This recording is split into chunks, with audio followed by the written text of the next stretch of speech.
Get out while you still can. He is watching you from the shadows.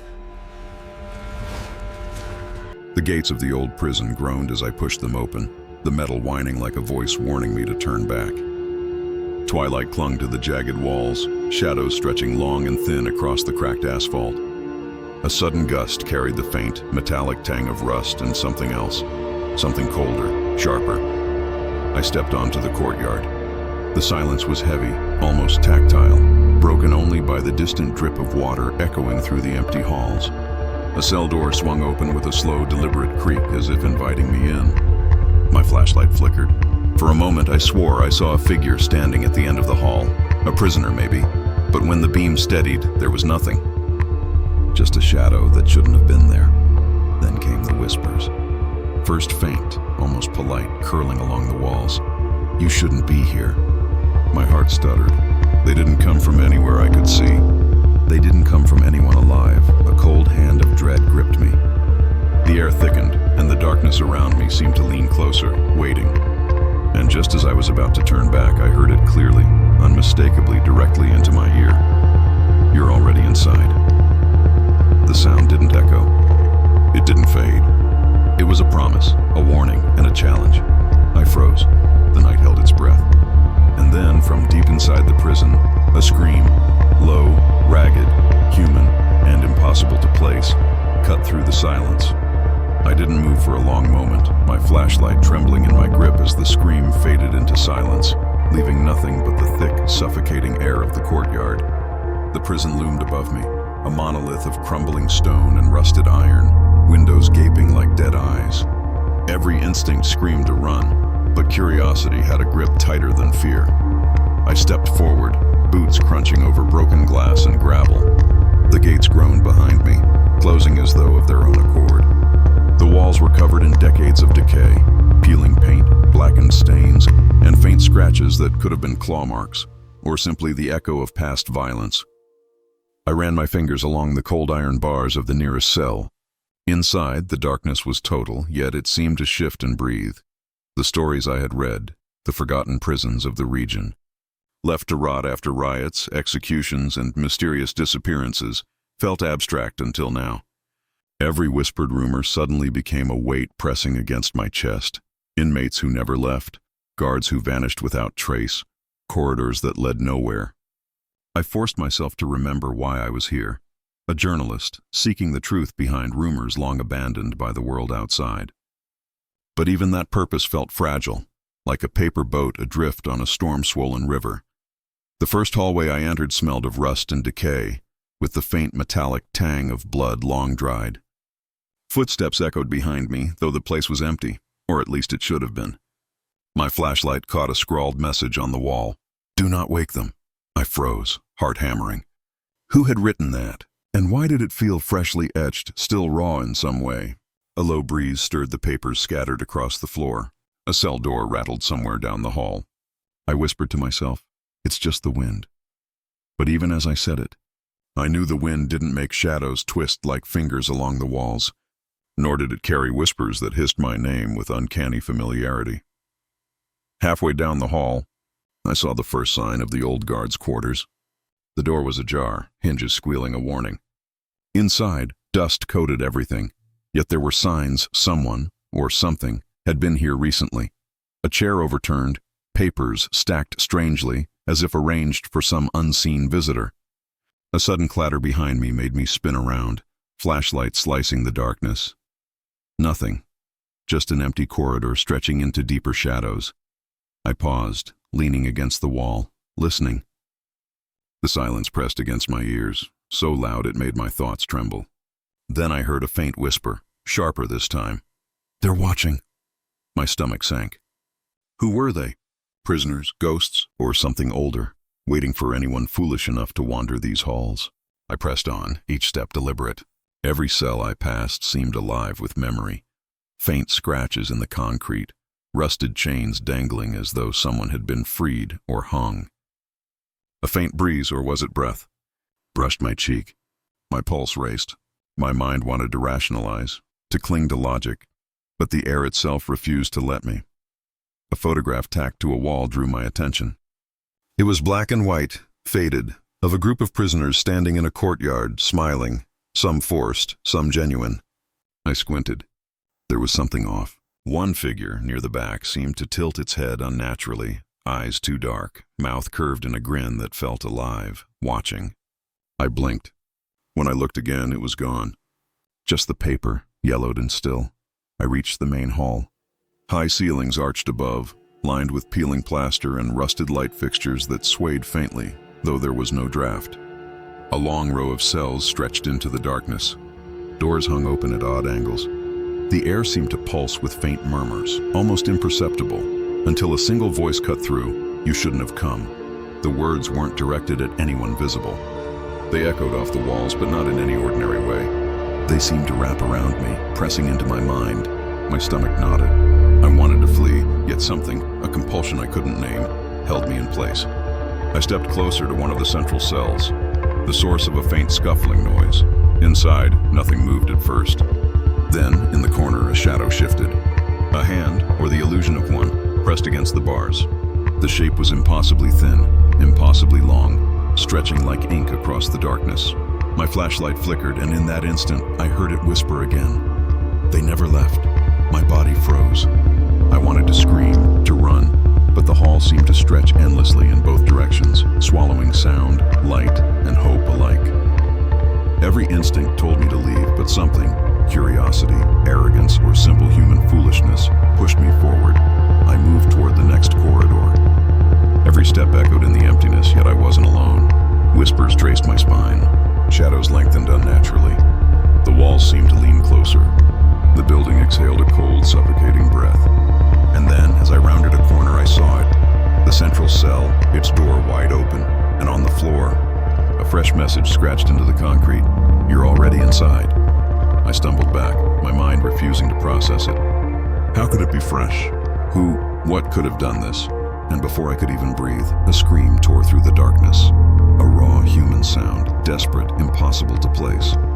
It came from everywhere and nowhere, echoing inside me, inside the prison. A sound older than memory itself. I realized then that I hadn't stepped into a forgotten prison. I had stepped into its memory, its hunger, its vengeance, and whatever had been waiting here for decades, patiently, silently, had finally noticed me. The further I moved into the prison, the heavier the air became, thick with the weight of decades trapped inside. Every step I took seemed to echo, though the sounds were distorted, delayed, as if the building itself were playing tricks on me. I passed cell after cell, each one a small tomb, each one whispering faint histories through shadows, scratches, and rusted chains dangling like reminders of forgotten punishments. I had come to uncover stories, to give life to old rumors, but already the prison was telling its own tale, and it was far darker than anything I had prepared for. In the north wing, I found a cell marked with strange symbols carved into the stone. Not gang signs, not graffiti. The markings were irregular, almost ritualistic, curling and twisting in ways that made the walls seem to breathe. My flashlight trembled in my grip, and for a second I thought I saw the carvings shift, like they were moving in the corner of my eye. I traced the symbols with my finger. The stone was cold, unnaturally so, like it had absorbed decades of winter and despair. Then came the whisper, "Do you see them?" I spun, but the corridor was empty. My heart raced. I told myself it was nerves, imagination, fear of the place. But the whisper had been clear, articulate, human, yet impossibly distant. I moved on, keeping the beam tight on the floor and walls. Every corner seemed to harbor a presence. Long shadows that didn't align with the light.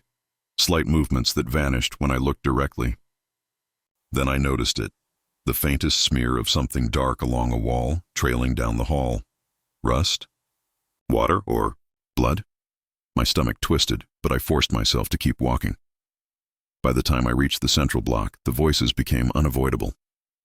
They didn't speak in full sentences, but fragments, whispers that floated through the air, impossible to locate. "He is watching. Don't look. They will take you." I clenched my flashlight. Who's there? My own voice sounded tinny, swallowed almost immediately by the vastness of the hall.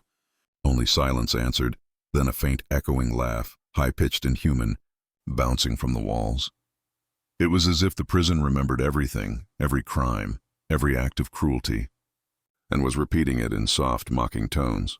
I realized that this place was not empty, not in any sense I could measure with reason or light. I ducked into what had once been the warden's office. Old ledgers lay scattered on the floor, yellowed with age. Some had rotted away entirely.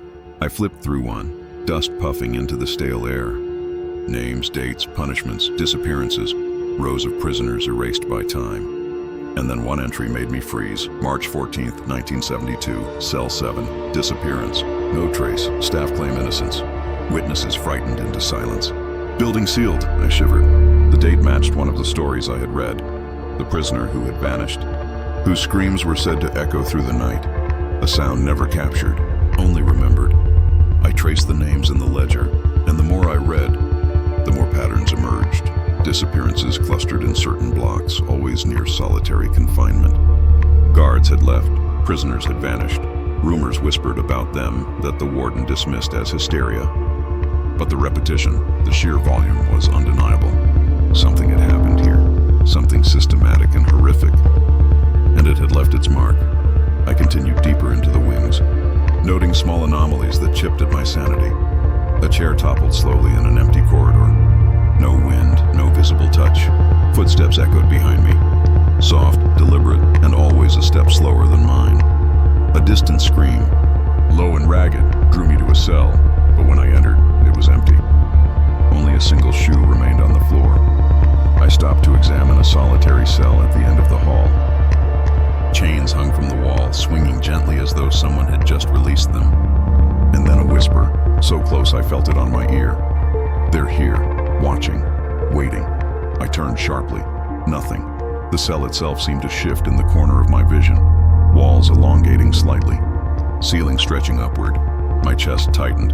I spoke aloud, more to convince myself than to anyone else. I'm fine. This is just an old building, just stories. The response came immediately in a whisper carried from somewhere beyond. Stories are all that remain, for now. By midnight, I was aware that I was no longer walking through halls, but through memories. The prison seemed alive, breathing, aware. Each cell replayed fragments of the past, screams, laughter, whispered names, footsteps never my own. Shadows twisted, forming figures at the edge of my vision. I could feel them watching, following, waiting for the moment I looked away. When I paused, I saw them clearly, or thought I did. Figures in the distance, prisoners from photographs I had seen in old archives, staring blankly, unmoving, yet somehow aware of me. I approached, but each step made them vanish, only to appear closer when I looked away. A sudden voice, old and cracked, spoke from a cell behind me. "You don't belong here." I spun around, flashlight catching the flicker of something human, or nearly human, moving just out of reach. My breathing came in shallow bursts. I wanted to leave. I wanted to run, to escape, but the path back seemed wrong. Doors I had passed were gone, corridors twisted in impossible ways, hallways elongating, ceilings lowering. Time itself felt broken. I encountered the first caretaker, an old man who had been the last surviving warden's assistant. His eyes were hollow, voice trembling. They never leave. "You think the building is abandoned?" "No, it's alive. Every corner remembers. Every wall hungers. Once you step in, you're part of it," I asked, voice shaking. What happened here?" He shook his head violently. "You don't want to know, but you will. You already have, and when you leave, if you leave, you'll carry it with you. The memories, the screams, the hunger." Even as he spoke, I realized he was not fully in the present, as if half of him had been claimed by the prison decades ago. By the time I reached the old solitary wing, I was no longer sure of my own mind. Hallways warped and shifted, doors led to cells I had already passed, and the same whispers followed me endlessly. "Why are you here?" "They're waiting." "You cannot leave." I tried to rationalize, to ground myself. Footsteps were echoes, shadows were tricks of light. But the prison rejected reason. My flashlight flickered and went out for a heartbeat, or an hour, I couldn't tell. In that darkness, I swore I felt hands brush my shoulder, fingers cold as frost. I whispered to myself, "It's nothing. Just a building, just history." The answer was immediate, chilling. History doesn't leave. "We don't leave." The voice came from the floor beneath me, the ceiling above, the walls around me. The prison itself had become a labyrinth, not of stone and metal, but of memory, of horror, of inevitability. The prison stories began to pour into my mind as visions, memories not my own, yet impossible to ignore. I saw the hangings, the riots, the murders hidden from the public. I saw prisoners dragged into cells that didn't exist on any map, screaming until silence claimed them. Guards turned against one another in fear, vanishing without a trace. And always, at the center, something waiting. An entity, unseen yet omnipresent, feeding on fear, memory, and time itself. Each vision left me shaken, the line between past and present dissolving. I began speaking aloud to myself, fragments of dialogue repeating what I had seen. They never left. They never leave. I realized with growing horror that the prison was more than abandoned. It was a trap, and I had stepped into it willingly. Every hall now seemed alive, every shadow a potential observer. The whispers grew coherent, forming sentences, then phrases, then warnings. You cannot leave. They will take you. You're already part of it. Objects moved slightly as I passed.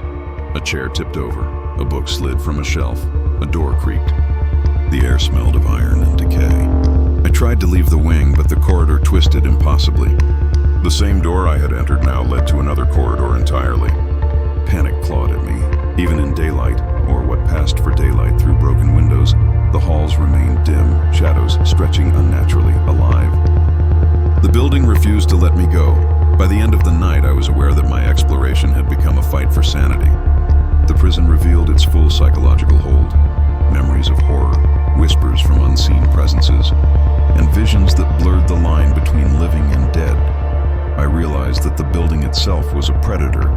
The walls were its teeth and the hallways its veins. I was not here to witness history. I had entered its memory, and it had already begun to consume me. A door at the end of the solitary wing opened slowly on its own. The room beyond was impossibly dark, yet from its center, a faint rhythmic sound pulsed. Heartbeat. Chains? Or something else alive, waiting. My flashlight faltered, flickered, and the whispers grew louder. Now, you see us. Now, you belong to us. I stepped forward, not knowing whether to run or fall, as the prison seemed to lean inward, walls stretching, shadows thickening, and time itself folding around me. The room at the end of the solitary wing stretched impossibly, darker than the blackest night I had ever known. My flashlight flickered violently, casting long, twisting shadows that seemed to lunge at me. The walls pulsed, almost breathing, and the air smelled of iron, sweat, and something older, something rotting in a way time could not touch. Every instinct screamed to flee, yet I moved forward, pulled by curiosity or madness. From the center of the room came the pulse, a slow, deliberate rhythm. It wasn't the building, not entirely. It was alive, aware, something ancient and patient. A low whisper grazed my ear. You finally found us. I froze, gripping my flashlight like a lifeline. Shadows converged in the corners of the room, coalescing into forms. Prisoners from photographs I had seen, their faces twisted into masks of silent terror. They didn't walk. They glided, their movements jerky, unnatural. Their eyes were hollow, yet I could feel them piercing me, reading my every thought. Why? Are you here? I stammered, voice breaking. A figure emerged from the darkness, taller than human, limbs bending at impossible angles. Its voice was a chorus of whispers, layered over itself, overlapping with the memory of screams. Because you belong. The walls seemed to lean in, closing the room into a cage. My flashlight failed entirely, leaving me in absolute darkness. I could hear the figures moving closer, their steps silent, deliberate. And then a scream. Mine? Someone else's? Shattered the silence, echoing endlessly off the stone walls. Every direction held a voice, every shadow a presence. The prisoners from history whispered directly into my mind, fragments of conversations, confessions, and final moments of despair. They're coming. We never left. Do not look behind you. I stumbled backward, tripping over something cold, solid. It was a body. No, not a body. A shell, empty, chained to the floor. Its head turned impossibly toward me, eyes wide with silent warning. I tried to speak, tried to ground myself. This is not real. It's A building, a memory, a story. The whispers laughed, soft and cruel. It is real, realer than you can imagine, realer than your fear can contain. Then it came fully into view, a presence that warped everything around it. Shadows pooled into a form, taller than any man, faceless, yet every prisoner I had seen flickered across its surface. Limbs appeared and disappeared, mouths opening in silent screams. It moved toward me, slow but inevitable, as if the room itself were pushing me into its path. I backed up, heart hammering, chest raw from gasping. Doors appeared where none existed, then vanished. Time became meaningless. One moment I was in the room, the next the hallways stretched infinitely, twisting, looping. "You cannot leave," it said, voice a chorus of agony and malice. I ran, though I didn't know where. Every hallway led to another hallway. Cells I had passed reappeared, their doors now closed, bars pressing like iron teeth. The whispers followed. "We've been waiting. Your fear feeds us." The walls remember. The walls hunger. As I stumbled into a central corridor, the memories of the prison's past assaulted me in full. I saw prisoners hanged, chained, screaming silently as guards looked away or joined the cruelty. I saw disappearances in solitary, the dark rituals that had been whispered in old ledgers, the punishments never recorded, and all around me. The figures emerged again, shadows of past horrors, impossible yet undeniable. They reached toward me with long skeletal fingers, mouths whispering my name in despairing tones. "You cannot leave. You are ours." I tried to speak, to push them back, but my voice cracked. I didn't mean to." A chorus of laughter erupted, layered over moans and screams. The walls themselves seemed to move, ceilings stretching and compressing, cells folding in on themselves. Reality bent and twisted. I could feel the hunger of the building, the weight of decades of pain, sorrow, and cruelty pressing against me from all sides. I rounded a corner and saw a figure in the dim glow of a cracked window. An old caretaker, or maybe another ghost, stood hunched, eyes wide, trembling. "Run," he whispered, voice hoarse. "They don't let go. Once you see them, you belong to them." Before I could ask more, a scream erupted from behind me, a sound so human, so real it froze me to the bone. A figure lunged from a shadow, its mouth open, silent scream frozen on its face. I stumbled backward, arms flailing, tripping over cold stone. "Walls closing in. They've been waiting for you," a chorus hissed, as if the prison itself were speaking through every voice I had ever heard. I reached what felt like the main hall, though it no longer resembled anything I had seen. The ceiling arched impossibly high, shadows crawling across the floor like living snakes. Doors opened and slammed shut around me, locking and unlocking in a chaotic rhythm. I screamed aloud, my voice swallowed instantly by the building. A single shadow detached from the darkness and moved toward me. It stretched impossibly tall, folding over itself, face morphing with the memories of prisoners long gone. I tried to run, but the floor shifted. My legs felt rooted. Whispers flooded my mind. "We remember, we see. You belong to us now." I fell to my knees, clutching my head, trying to force myself to wake from this nightmare. But the prison's grip was absolute. Every cell, every corridor, every whisper from the past converged on me. "Say our names," it demanded, voice layered with centuries of suffering. I choked out fragments, terrified, but the building didn't relent. The shadows pressed closer, figures merging into a singular presence, faceless yet infinitely knowing, folding the past into the present. Finally, the presence loomed above me, stretching the room into impossibility. Its voice rang in my head, a chorus of terror and inevitability. "You cannot leave. We've waited. We've seen. And now, you are ours." Every instinct screamed to resist, to fight, to escape, but the walls, the shadows, the memories themselves pressed inward. Time became meaningless. I could feel the hunger, the waiting, the inevitability of being consumed by the prison itself. I tried to push back, thrashing, screaming, but even my panic became part of the entity, feeding it, reinforcing its inevitability. My thoughts were no longer my own. Memories that weren't mine bled into my mind. The cries of prisoners, the cruelty of guards, the dark rituals hidden in ledgers. I realized then that I had not entered a building. I had stepped into a memory, a consciousness older than any of its walls, and it had claimed me. I stumbled forward, disoriented, collapsing against a wall that rippled like water under my touch. Shadows pressed against me, coiling and whispering, their voices layered into one suffocating sound. "You're ours now. Forever." My flashlight flickered back to life for a moment, illuminating the hall. Figures of prisoners long gone, shadows of cruelty, the twisted forms of the past, all of them staring directly at me, faceless yet knowing, waiting for me to step fully into their world. I screamed again, but the sound was absorbed instantly. The walls pulsed, the shadows coiled tighter, the air thickened with inevitability. I had no escape. The prison had me, just as it had taken countless others before. The whispers continued, patient, eternal, repeating the promise, "You are inside, forever." And in that moment I understood.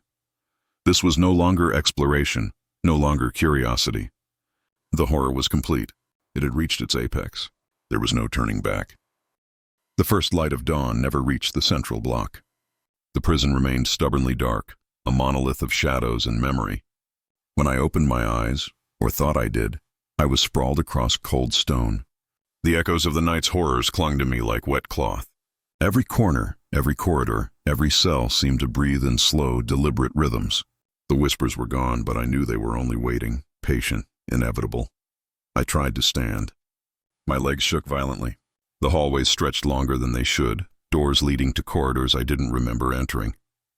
I realized then that the prison was no longer just a building. It was a living memory, and I was part of it. Outside, the world might have carried on, birds, distant traffic, the faint hum of civilization. But inside, time had fractured. Hours, minutes, days, it was impossible to tell. I wandered through the halls, each step echoing off walls that seemed to ripple, subtly shifting as if alive.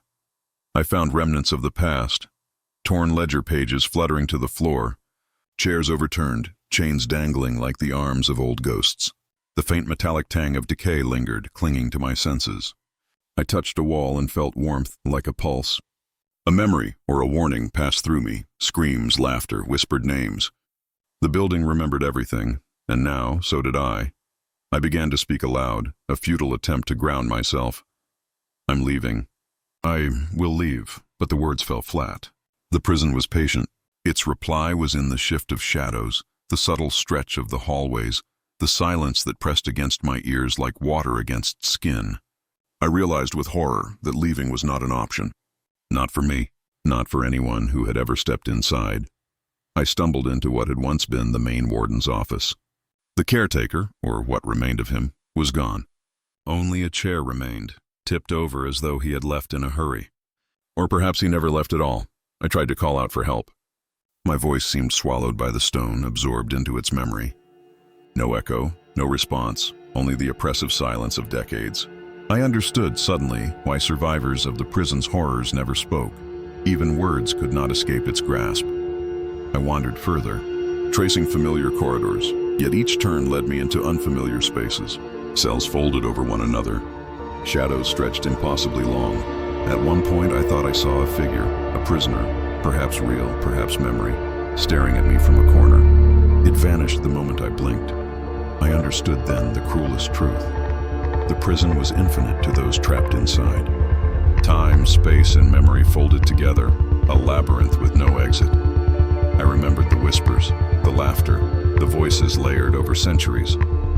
My mind was no longer entirely my own. Thoughts I could not claim intruded, fragments of prisoners' last moments, the cruelty of guards, and rituals that I could not forget. We never left. You belong now. The memory of the entity's presence lingered, a weight pressing against my chest. My breath came in shallow gasps. The walls seemed to pulse in rhythm with my heartbeat, or perhaps my heartbeat had begun to pulse in rhythm with the building. I tried to ground myself in reality, tried to remind myself that this was a building, a structure, a human construct. But the prison rejected reason. I realized that no story, no history, no newspaper account could ever convey the totality of what I had seen. I was a witness, and witnesses were absorbed. Memories folded into the entity's consciousness, forever part of its hunger. I moved through corridors that were once familiar but had changed. Light flickered through broken windows, falling on walls covered in peeling paint and old scratches. The floor was scattered with remnants of decades, Torn ledger pages, rusted chains, broken furniture. Shadows clung to corners like sentinels. In what had been the central block, I saw signs of life, or the illusion of life. A figure moved in the darkness, but when I approached, it dissolved into shadow. The air was heavy with the smell of rust and decay, metallic and sharp. Every whisper, every subtle shift reminded me that I had been claimed. I wandered into solitary cells. Empty, silent. Yet I could feel presence. The cold pressed against my skin, the weight of history in every corner. And then, as I passed a cell at the end of the hall, I saw the message freshly carved into the stone. You're already inside. It was not a warning. It was a confirmation. I tried to leave the building, or perhaps I imagined trying, but the hallways refused me. Corridors I had passed now twisted into impossible angles. Doors appeared and disappeared, the same cells folding into new configurations. The prison was alive, infinite, patient. I realized, finally, that I was no longer just inside a building. I was inside its memory, its history, its consciousness. Every scream, every whisper, every shadow I had witnessed was now a part of me. The horror had not only claimed my body, but had infiltrated my mind. I found a window once, hoping to see the outside world, the dawn, anything familiar. But beyond the glass was only more darkness. Time had fractured. The world I remembered existed only as fragments, fleeting images that dissolved when I tried to hold them. I stumbled into the central hall, and in the shifting shadows, I saw them. Not prisoners, not ghosts, something older, something patient. The faceless entity, stretching impossibly, a composite of centuries of memory and cruelty. It did not move. It simply existed, filling the space, claiming it, claiming me. I whispered, voice trembling.